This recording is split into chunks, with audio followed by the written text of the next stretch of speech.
Flo Conway, no seu livro Snapping, apresenta o conceito da psicose informática. Ela diz o seguinte: o bombardeio de informações vai deprimir o cérebro e o tornar menos capaz de tomar decisões, levando à obediência passiva. É a primeira vez na história que o homem tem acesso a tanta informação na palma da sua mão. Você pode ter acesso a tudo o que está acontecendo no outro lado do mundo e, ao mesmo tempo, ver uma modelo completamente pelada simplesmente apertando um play. O que você consome atravessa a tela do seu celular e invade a sua mente, moldando, sim, boa parte de quem você é. Então, você para e pensa, mas a internet é uma maravilha. Olha a quantidade de informações que ela pode me mostrar. Eu concordo. A internet é realmente uma maravilha. Você tem a Biblioteca de Alexandria na sua mão. O problema é que você também tem tudo isso.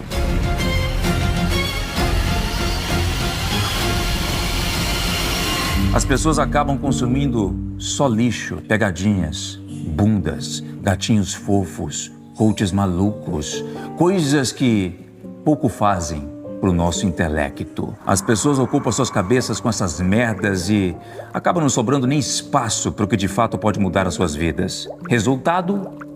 Psicose informática. Por conta dessa falta de foco, as pessoas permanecem infantis a vida toda, perdidas na vida e pulando de galho em galho para ganhar a aprovação dos outros. Não conseguem nem sequer terminar o que começaram, por mais simples que seja. As pessoas ficam acostumadas com recompensas e estímulos baratos, com a dopamina fácil, e se esquecem que na vida é necessário ralar para conseguir ganhar algo, para conseguir as recompensas reais, que vão muito além das moedas de videogame. Muitos jovens estão se acomodando há muito tempo e a merda só tende a ficar pior. Por quê? A cada nova geração, a tecnologia é 10 vezes mais avançada que a anterior. O mundo está 10 vezes mais conectado, com mais informações que chegam 10 vezes mais rápido. E até o comportamento das pessoas muda 10 vezes mais. Tudo, exatamente tudo, fica 10 vezes mais fácil, porém 10 vezes mais superficial. A humanidade está se tornando vítima da sua própria criação. Parece coisa de filme, né?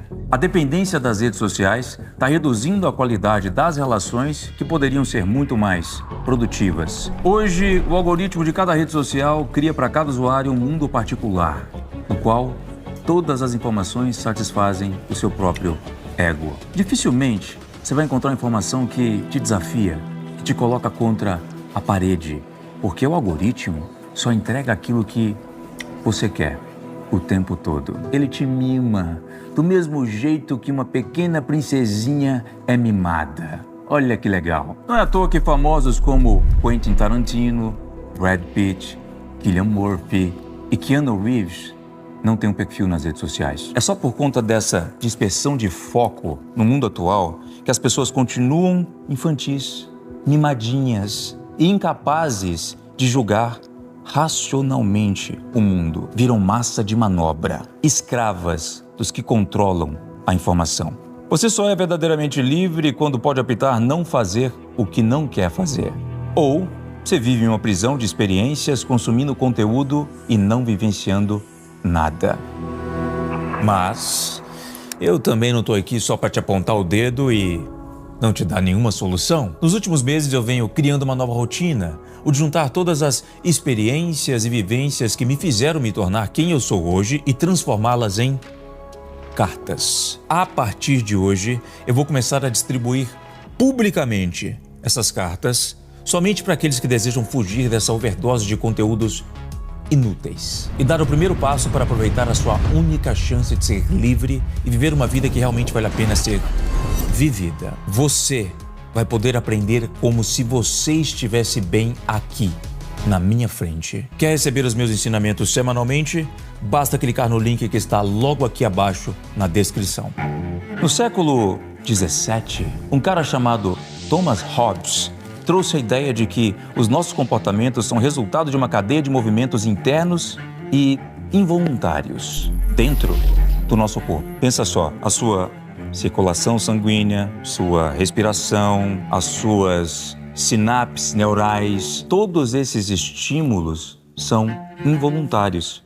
Você não percebe, não é verdade? Esses pequenos movimentos aí que você tem ganham importância até o ponto de se transformarem em movimentos maiores. Dessa forma, o movimento quase involuntário dos seus dedos são apenas os últimos de uma cadeia de movimentos que já começou dentro de você e que, como você sabe, são imperceptíveis. Isso é uma provocação para a nossa ideia de liberdade. Os primeiros e imperceptíveis movimentos vão gerar todos os últimos.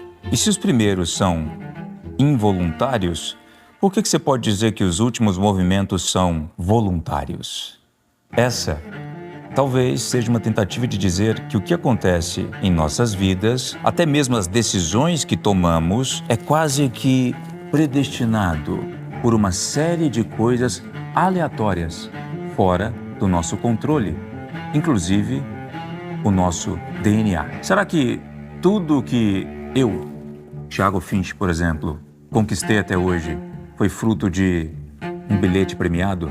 Será que tudo tem a ver com instintos e, sendo assim, alguns nasceram com a bunda virada para a lua para ficar rico? Bom, meu caro outlier, eu discordo. E discordo porque não somos seres irracionais. Animais são irracionais. Ratos não inventam, não bebem em copos, não dormem em camas, não fazem funis de vendas. O rato de hoje tem exatamente os mesmos hábitos dos ratos de 2000 anos atrás. Seu comportamento é, de fato, um produto fiel do conjunto de movimentos internos e anteriores, ou seja, do seu instinto. Se você colocar comida numa ratoeira, o rato não vai pensar duas vezes. Animais fazem exatamente o que querem e rejeitam o que não querem, porque são escravos dos seus instintos. Já nós, seres humanos, ganhamos um passe para a real liberdade, a razão. A razão é o que possibilita o nosso livre-arbítrio. É o que te permite escolher quem realmente você quer ser. A única forma de ser livre é aprendendo a pensar por si próprio. Isso significa não ser escravo da visão imposta pela grande massa. Isso também significa ser capaz de sacrificar algo no seu presente para conquistar algo maior no seu futuro. É deixar de ser um bunda mole passivo, que apenas reage ao mundo, e passar a ser um outlier criativo, que cria a sua própria realidade. Você, como já diziam, só é livre no momento em que não busca fora de si alguém para resolver os seus próprios problemas. Mas aqueles que não desenvolverem a sua própria capacidade de raciocinar não sabem o que é melhor para eles mesmos. Então seguem os instintos, vivendo como animais, sendo influenciados por qualquer um que tenha o poder de distraí-los. E isso é o que nos impede de construir riqueza. Apenas através da razão é que nós podemos vencer a vontade instintiva de ficar rolando o feed do Instagram o dia todo deitado na porra do sofá da mamãe parecendo um zumbi. Apenas através da razão nós podemos planejar o nosso futuro. E a isso eu dou o nome de liberdade.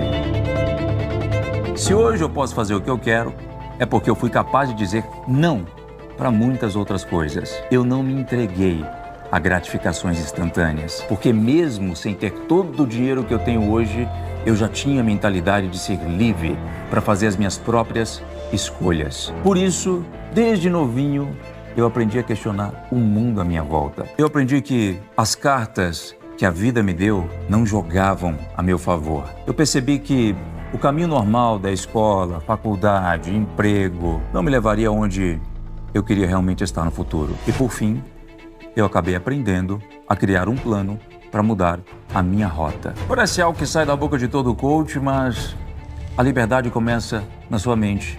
E a partir dela, você a expande para um novo mundo. Uma vez que você decidiu escrever a sua própria história, o próximo passo é definir um plano. Um plano que traz outros tipos de liberdade. Eu estou falando de liberdade financeira, liberdade geográfica e liberdade de tempo. Agora, pensa só comigo. O que é exatamente um plano? Pensa só na geografia do Rio de Janeiro. Tem muitas montanhas, serras, morros. É difícil ter uma visão clara do caminho. porque sempre tem um morro tapando a sua visão. Então o que você faz? Você desenha os caminhos em um plano, geralmente num mapa, para que só assim você possa ver todos os caminhos de um ponto de vista superior, de cima para baixo, só para poder reconhecer quais são os melhores caminhos, as melhores opções. Ou seja, um plano serve para você ter uma visão mais clara dos caminhos que você deve percorrer. E para construir um bom plano, você precisa achar as respostas para 3 simples perguntas: onde você está? Onde você quer chegar? E qual caminho te leva de onde você está para onde você quer chegar? Simples, né? Porém, quem dera se a vida fosse tão simples assim. Sinto muito em te decepcionar, mas esse vídeo não é apenas mais uma versão estendida de um videozinho motivacional do seu TikTok. Verdades sejam ditas. Imagina se você pudesse pegar a sua vida inteira e colocá-la num plano, olhando para ela de uma perspectiva muito superior, como se você fosse um agente externo da sua própria vida e poder enxergar cada caminho possível para um dos destinos possíveis. Seria bom, né?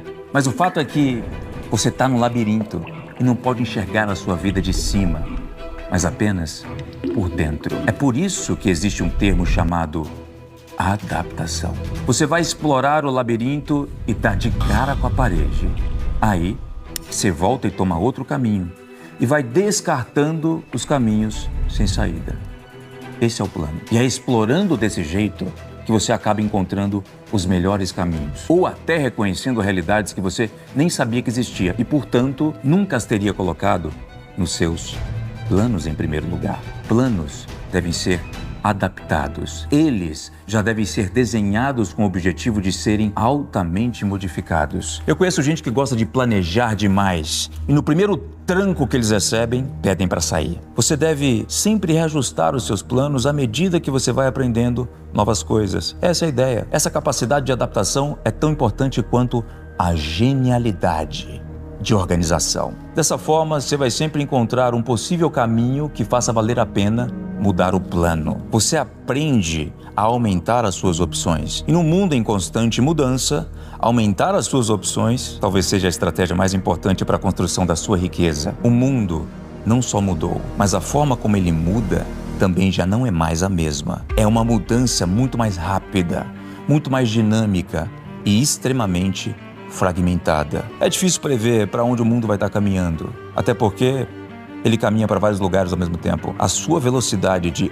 adaptação como um outlier não acompanha a velocidade das mudanças do mundo. Como diria aquela rainha maluca vermelha de Alice no País das Maravilhas, você deve correr o mais rápido que puder para continuar no mesmo lugar. Na verdade, talvez nem isso seja o bastante. Mas calma, outlier. Respira. Vamos raciocinar. Eu vou te ensinar como aumentar as suas opções em um mundo tão acelerado como o nosso. E a resposta pode estar na história.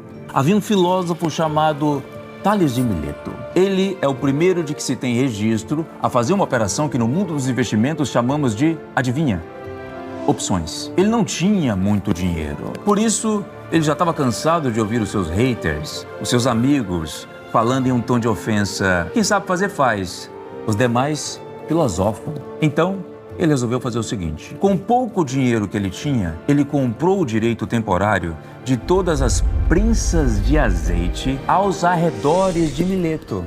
E isso por preço de banana. Tales, o espertão copywriter, chegou para o dono das prensas e disse mais ou menos a seguinte coisa: deixa eu te falar, meu querido, essas prensas aí paradas não vão fazer você ganhar dinheiro, pelo menos não agora, pois não estamos em época de colheita. E quando essa época chegar, você nem vai ter como saber se essa colheita vai ser boa. Você está correndo o risco de também não ganhar nenhum dinheiro com ela. O que você acha de eu te pagar R$2.000 aí agora? Garantido, viu? Nota sobre nota. Para que só daqui a 5 meses, na época de safra, eu tenha o direito exclusivo de usar essas prensas. E eu assumo todo o risco de uma colheita ruim para você.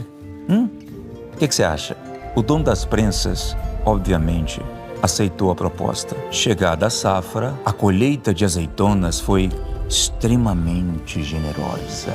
Com mais pessoas querendo prensas, o preço do aluguel delas aumentava cada vez mais. E mais dinheiro ia para o bolso de Tales de Mileto. que ficou extremamente rico. No fim das contas, ele voltou com os bolsos cheios para suas meditações filosóficas e esfregou na cara dos merdinhas que caçoavam dele. O seu Tales de Mileto se adaptou às mudanças, colocando elas a seu favor. Em outras palavras, você deve procurar por um desequilíbrio, algo que chamamos de perdas limitadas e ganhos ilimitados. Se você é um professor de uma escola, os seus ganhos são limitados ao seu salário. Se você é um funcionário público, os seus ganhos também são limitados. Claro, se você for minimamente ético. Eu vou te dar uma comparação. Me acompanha. 53% dos estudantes brasileiros estão endividados. Esses estudantes escolheram o caminho de passar no mínimo 4 anos na faculdade para receber, na maioria das vezes, um salário que, independente do valor, é limitado. Ainda que você seja um médico cirurgião, por exemplo, seu salário não vai passar dos R$40 mil por mês. Porém, provavelmente, você vai sair dos seus 6 anos de medicina endividado. E os juros dessa dívida vão aumentar mais e mais com o seu próprio endividamento. Essa é uma estratégia que podemos chamar de côncava. Os seus ganhos são limitados e suas perdas são ilimitadas. Você se arrisca muito para ganhar relativamente pouco. Não entenda que nesse vídeo, de maneira alguma, eu esteja desmerecendo que escolheram caminhos como esse. Muito pelo contrário. É um caminho admirável e muito nobre.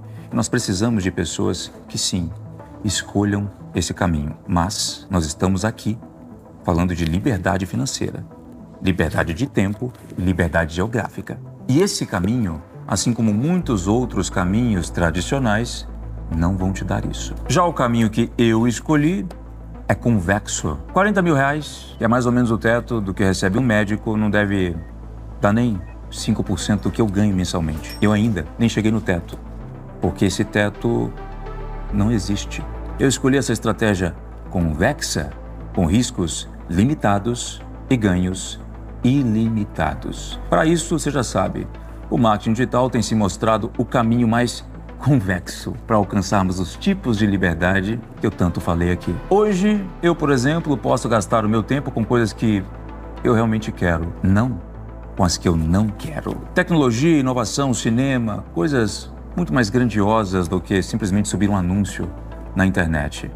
Essa é a minha próxima fase. Mas isso é parte de um plano minucioso que eu criei lá atrás, há muitos anos, enquanto eu ainda estava na casa dos meus pais, antes mesmo de subir o meu primeiro anúncio. Um plano detalhado, porém muito, mas muito flexível. Criado para se adaptar às novas informações, criado para acompanhar as tendências, criado para criar tendências. Foi assim que eu cheguei onde estou hoje. E é assim que eu ainda vou alcançar feitos muito maiores. A verdade é que a liberdade não se compra, ela se constrói. E não é com dinheiro, mas com conhecimento, ousadia e mão na massa. No momento em que você entende que aquilo que você conhece hoje são apenas sombras feitas para te distrair da realidade. E para perceber isso, você precisa deixar de lado essa moral do rebanho, aquele comportamento submisso que espera nos outros a solução para os seus próprios problemas, que culpa os outros pelos seus fracassos. Você deve assumir a condição de ser o senhor de si mesmo, o respeito, a coragem para assumir os seus próprios problemas, sem mimimi, com ousadia de quebrar as regras. Um novo homem deve declinar para que nasça um ainda melhor. E depois, de novo e de novo, um eterno declínio para um eterno renascimento.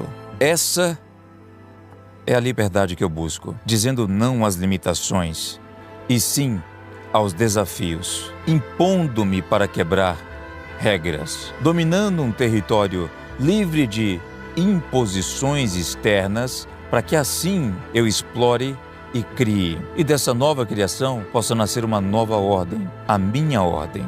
Isso é inovação. Isso é liberdade.